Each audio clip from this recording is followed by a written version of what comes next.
హైదరాబాద్‌లో ఇల్లు కొనడం కాదు, దాన్ని మెయింటెనెన్స్ చేసి చూడు అప్పుడు తెలుస్తుందనేటువంటి ఒక మాట ఇప్పుడు ఒక 5, 6 సంవత్సరాల నుంచి వినిపిస్తుంది. ఎందుకంటే ఇల్లు మెయింటెనెన్సే దాదాపు 10,000 దాటుతోంది. అదే ఒక రెంట్‌లా మారిపోయింది ఇల్లు మెయింటెనెన్స్ అనేది. సో, ఇప్పుడు మళ్ళీ అదనంగా ఇంటి మెయింటెనెన్స్ పైన కేంద్రం జీఎస్టీ విధించడం పైన గేటెడ్ కమ్యూనిటీ వాసులంతా కూడా ఆందోళన వ్యక్తం చేస్తున్నారు. సో, దీంతో మనతో మాట్లాడడానికి ఫెడరేషన్ ఆఫ్ గేటెడ్ కమ్యూనిటీస్ కమ్యూనిటీకి సంబంధించి సైబరాబాద్ ప్రెసిడెంట్ సాయి రవిశంకర్ ఉన్నారు. సార్, జీఎస్టీ ఇప్పుడు 18% విధించడం ఏదైతే ఈ గేటెడ్ కమ్యూనిటీస్ మెయింటెనెన్స్ పైన ఎట్లా భారం పడుతుంది? మీరు ఏం చెప్తున్నారు దీనిపైన? ఇవాళ రేపు డే టు డే మాకే ఉన్నది ప్రైస్ రైజ్ అవుతున్నది. ఇప్పుడు ముందు మాకే 2.5 per SFT ఉందో ఇప్పుడు 3 రూపీస్ అయింది. ఎందుకంటే ఇన్ఫ్లేషన్ చాలా ఎక్కువైంది. ఇప్పుడు ప్రాబ్లం అవుతున్నది మా గేటెడ్ కమ్యూనిటీస్లో ఏది ఉన్నదో this is a non profitable organisation. మేము వాట్ ఎవర్ వీఆర్ కలెక్టింగ్, మేము ఏది కలెక్షన్ చేస్తున్నామో అది మా యూటిలైజేషన్ ఏది ఉన్నదో యూటిలైజేషన్ ఏంటి ఉంటుంది, మాది ఫస్ట్ అవుతున్నది సెక్యూరిటీ. గవర్నమెంట్ మాకే ఆర్డబ్ల్యూఎస్కి సెక్యూరిటీ ఎట్లే మేము పర్సనల్గా మా సెక్యూరిటీ ఏజెన్సీస్కి మేము పెట్టుకుంటున్నాం.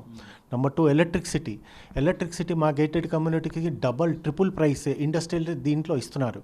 ఆ ఎలక్ట్రిసిటీ కూడా మేము బిల్ పే చేయాలి. శానిటేషన్, హౌస్ కీపింగ్ ఈ 3వది. 4వది అవుతున్నది మా ఇంటీరియర్లో ఏది పార్క్స్ ఉంటాయో, ల్యాండ్స్కేపింగ్ ఏది ఉంటుందో వాళ్ళందరి క్లబ్ హౌస్ అవన్నీ ఉంటాయో దానికి మెయింటైన్ చేయాలి. ఇవన్నీ కాకుండా ఎస్టిపి అని ఒకటి ఉన్నది which is very important also. ఎస్టిపికి కూడా ఉన్నది. ఇవన్నీ కాకుండా ఎంఈపీ వర్క్స్ ఉంటాయి. ఎంఈపీ ప్లంబింగ్, ఎలక్ట్రిసిటీ వీళ్ళందరూ ఉంటారు. ఇవన్నిటికీ ఎంత ఖర్చు అవుతున్నదో మేము అంతే కలెక్షన్ చేస్తున్నాం. It is purely non profitable organisation. ఇప్పుడు గవర్నమెంట్ ప్రాబ్లం ఏంటంటే ఏ రెసిడెంట్ 7,500 per month మెయింటెనెన్స్ ఇస్తున్నారో వాళ్ళకి ఎక్స్ట్రా జిఎస్టీ కూడా మీరు కట్టాలి అని.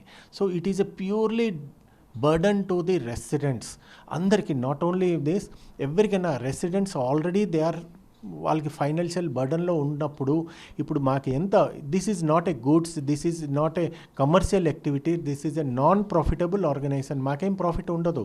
దానికి ప్రాఫిట్ ఉన్నా కూడా we have to return back to the residents. So ఈ జిఎస్టీ 18% ఏది అది కలెక్ట్ చేస్తున్నారో 7,500 per month నుంచి ఎవరికి కలెక్ట్ చేస్తున్నారో all the resident in at least I can tell you in Cyberabad more than 5 lakhs resident they are paying GST. మా ఇంట్లో మేము ఉంటున్నాం, మా గార్డెన్ ఉన్నది, మా ఇల్లుకు ఉన్నది, దానికి మేము మెయింటెనెన్స్ చేసుకోవడానికి కూడా మీరు జిఎస్టీ అడిగితే ఎట్లా?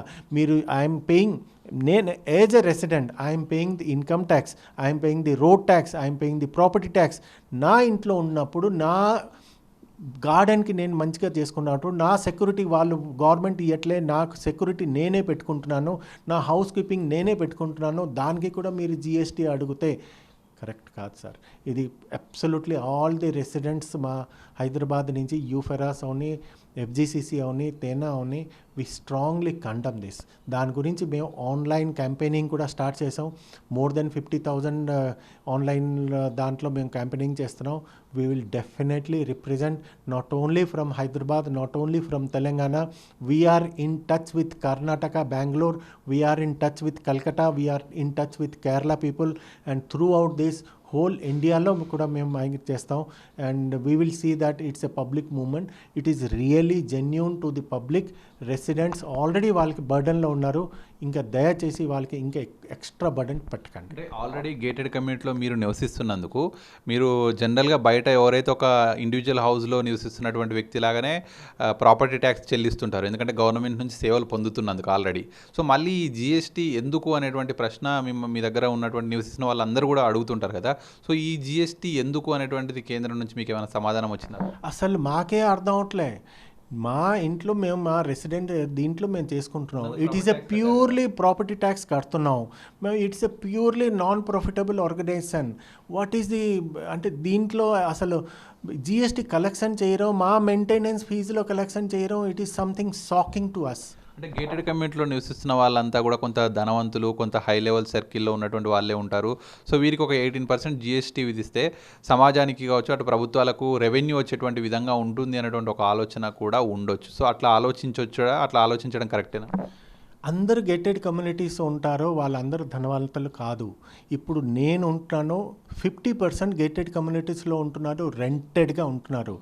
మేము ధనవంతులు అనుకుంటే మీరు ఆల్రెడీ 32% ట్యాక్స్ తీసుకుంటున్నారు కదా. ఇప్పుడు ఎవరు more than 10 lakhs, more than 20 lakhs, more than 50 lakhs స్లాబ్స్లో కూడా తీసుకుంటున్నారు కదా. 10%, 20%, 30%. సో ధనవంతులకి మీరు ట్యాక్స్ తీసుకుంటున్నారు. ప్రాపర్టీ ట్యాక్స్ కూడా మేము ఇస్తున్నాం. మాకు నెంబర్ ఆఫ్ సైజ్ ఎంత ఉన్నదో దాని ప్రకారం ట్యాక్స్ కూడా తీసుకుంటున్నారు. ఒక 1800 ఎస్ఎఫ్టీ ప్రాపర్టీ ట్యాక్స్, 3000 ఎస్ఎఫ్టీకి ప్రాపర్టీ ట్యాక్స్ ఒకటే కాదు కదా, అందరికీ డిఫరెంటే ఉంటుంది. మాకు ఇన్కమ్ ట్యాక్స్ డిఫరెంట్ ఉంటుంది. సో అందరికీ ట్యాక్స్ ఇచ్చిన ఇప్పుడు మేము అడుగుతున్నది, it is a non profitable organization. దీంట్లో మీరు కూడా 18% జిఎస్టీ తీసుకోవడం అసలు it is a shocking to us. మీరు మీ ఇంటిని మెయింటైన్ చేసుకోవడానికి మీరంతా కలిసి డబ్బులు వసూలు చేసుకున్నటువంటి ఈ సమయంలో కేంద్రం వచ్చి మీ దాంట్లో ఇన్వాల్వ్ అయ్యి ఇట్లా మీరు ఒక పన్ను కట్టండి అని అడుగుతుందని ఎప్పుడైనా ఎక్స్పెక్ట్ చేశారా? అసలు మేము చేసుకోలే. ఇట్ ఈస్ హోల్ రెసిడెంట్, మా హోల్ గేటెడ్ కమ్యూనిటీ సైబరాబాద్లో 22 lakhs పాపులేషన్స్ ఏది ఉన్నారో they are really shocked. Out of that 40% they are paying because more than 2500 SFT ఎవరికి ఉన్నదో వాళ్ళందరూ they are suppose to pay maintenance fees plus 18% GST అది తీసుకురాం. It is really a financial burden ఏదో చాలా ఉన్నది. దానివల్ల చాలామంది మానసిక ఒత్తిడికి కూడా వస్తున్నారు. సో ఇప్పుడు దానికి ఏం చేయాలా? గేటెడ్ కమ్యూనిటీస్లో ఉంటారు ఓన్లీ ధనవంతులు కాదు. That is a very important. అది రాంగ్ కన్సెప్షన్. నాకు సెక్యూరిటీ కావాలి, సేఫ్టీ కావాలి అండ్ ప్రాపర్ హైజీన్ కావాలి అంటే చాలామంది గేటెడ్ కమ్యూనిటీస్లో వస్తున్నారు. సో దాని గురించి గేటెడ్ కమ్యూనిటీస్లో ఏదున్నదో మేము ప్రాపర్టీ ట్యాక్స్ ఇస్తున్నాం, మేము మెయింటెనెన్స్ ఇస్తున్నాం, దాని మెయింటెనెన్స్ పైన జిఎస్టీ అడగడం ఇది కరెక్ట్ కాదండి. అంటే ఇప్పటికే మీరు క్యాంపెయిన్ స్టార్ట్ చేశామని చెప్తున్నారు. సో ఈ క్యాంపెయిన్ ఎంతవరకు తీసుకెళ్ళబోతున్నారు? సో ఇందులో మీరు ఎటువంటి సక్సెస్ సాధిస్తారని అనుకుంటున్నారు? మేము క్యాంపెయినింగ్ ఇప్పుడే స్టార్ట్ చేసాం అండ్ డెఫినెట్లీ మేము హైదరాబాద్ నుంచి హోల్ తెలంగాణ నుంచి త్రూ అవుట్ మా హోల్ డిఫరెంట్ నైబర్ స్టేట్స్కి కూడా మేము చేస్తున్నాం. We are shortly having a meeting with different states like Kerala, Karnataka, Tamil Nadu, Odisha, West Bengal అందరి స్టేట్లో ఆర్డబ్ల్యూఏకి మేము చేస్తున్నాం. And we will see that public movement ఇది ఖచ్చితంగా మేము చేస్తాం. మా short time at least by June July లోపల మాకు ఖచ్చితంగా మాకు ఒక నిర్ణయం అట్లీస్ట్ ఒక 5-6 lakhs 10 lakhs దాకా మేము ఆన్లైన్ పెటిషన్ మేము పెడతామని చూస్తున్నాం. ఒక హైరైజ్ బిల్డింగ్లో ఒక 2600 ఎస్ఎఫ్టీ సంబంధించిన ఒక ఇంట్లో ఈ జిఎస్టీ వల్ల అదనంగా వారికి ఎంత పెరగచ్చు బర్డెన్? ఇప్పుడు మేము ఫస్ట్ ఆఫ్ ఆల్ మాకు మెయింటెనెన్స్ ఏది ఉండేదో 2.5 ఉండేది 50 పైసా ఇంక్రీజ్ చేసాం. ఇప్పుడు సపోజ్ ఆన్ అండ్ యావరేజ్ వేసుకోండి ₹3 per ఎస్ఎఫ్టీ. 2600 ఎస్ఎఫ్టీ అంటే 7800 వస్తున్నది. సో 7800తో సహా 18% అంటే ఆల్మోస్ట్ 1500 1400 అంతా వస్తుంది. సో ఆల్రెడీ మేము మెయింటెనెన్స్ ఫీజుతో సహా 18% జిఎస్టీ అంటే ఇంకో 1500 ఎక్స్ట్రా పెర్ మంత్ వస్తున్నది, which is really burden to the మా రెసిడెంట్స్ అందరికీ పడుతున్నది.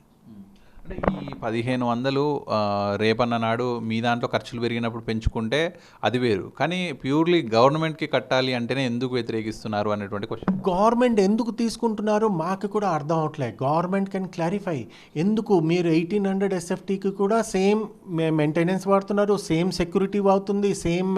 ఇప్పుడు సపోజ్ ఒక గేటెడ్ కమ్యూనిటీ ఉన్నది, 2000 ఎస్ఎఫ్టీ ఉన్నది, వాడు 6000 మెయింటెనెన్స్ ఇస్తున్నారు. ఆ సేమ్ గేటెడ్ కమ్యూనిటీ ఇంకొక ఇల్లు ఉన్నది 3000 ఎస్ఎఫ్టీ 2600 ఉన్నది. ఈ గేటెడ్ కమ్యూనిటీ ఏ బ్లాక్లో ఏది ఉన్నారో 2000 ఎస్ఎఫ్టీ, డి బ్లాక్లో ఏది ఉన్నదో 2000 సేమ్ గేటెడ్ కమ్యూనిటీలో డిఫరెంట్ వస్తున్నది. ఇప్పుడు నేను 2000 ఎస్ఎఫ్టీలో నేను ఉన్నాను, అతను ఉన్నారు 2600. నేను కూడా సేమ్ సెక్యూరిటీయే వాడుతున్నాను, నేను కూడా సేమ్ లిఫ్టే యూజ్ చేస్తున్నాను, నేను కూడా సేమ్ క్లబ్ హౌసే యూజ్ చేసుకుంటున్నాను. కానీ నేను ఎక్స్ట్రా ఎందుకు జిఎస్టీ కట్టాలి? 2600 నా ఫ్లాట్, అతనిది 2000 ఫ్లాట్, అతను కట్టరు. సేమ్ చేసుకుంటారు. అతను నేను సేమే. ఒక్కో గేటెడ్ కమ్యూనిటీలో 2 రూల్స్ ఎట్లా? అంటే మీరు అప్పటికే అదనంగా మీరు ఏదైతే ఇండివిజువల్గా పే చేస్తుంటారో సెక్యూరిటీకి కావచ్చు, కొన్ని మీ మెయింటెనెన్స్లు ఏవేవైతే ఉంటాయో వాటన్నిటికీ అప్పటికే జీఎస్టీ కలిపి వాళ్ళందరికీ చెల్లిస్తున్నారు. ఇప్పుడు ఏదైనా మేము ఇప్పుడు సెక్యూరిటీ ఏజెన్సీ ఏదో XYZ JLL క్యాప్స్టోనో ఏదో వాళ్ళకి కూడా మేము సెక్యూరిటీకి మేము చేసి ఇస్తుంటాం కదా.